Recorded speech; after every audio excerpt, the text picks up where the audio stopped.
Assalamualaikum, saya Rati. Saya mengucapkan selamat hari raya Aidilfitri. Maaf saya dah batin. Bye.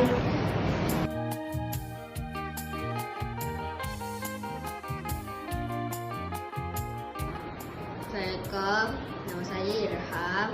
Saya ucapkan selamat hari raya untuk keluarga saya dan juga cik-cik saya.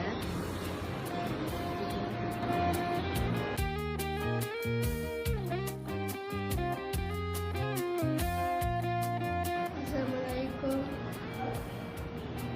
Aku mengucapkan selamat hari raya kepada keluarga cikgu. Bye.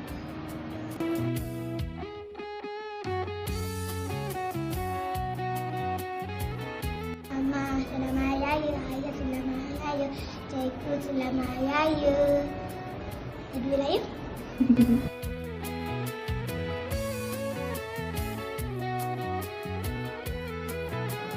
Selamat hari raya ibu, selamat hari raya cikgu.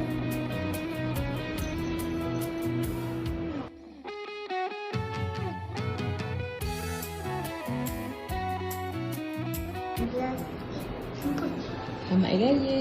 Raya, Selamat hari raya cikgu. raya tu, mak.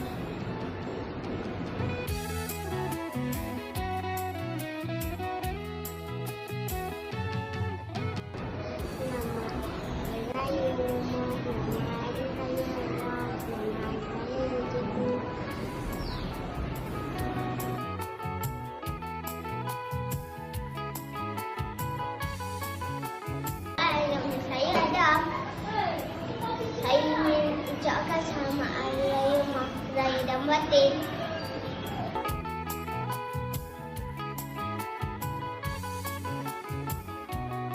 Selamat hari raya, selamat hari raya. Selamat hari raya. Pada siapa? Pada ibu dengan ayah dengan cikgu. Bye bye.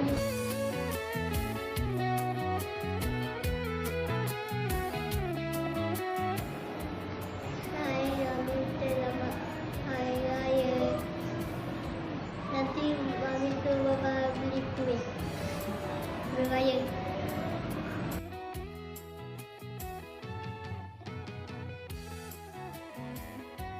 Assalamualaikum. Selamat hari raya Mak Azai dah batin.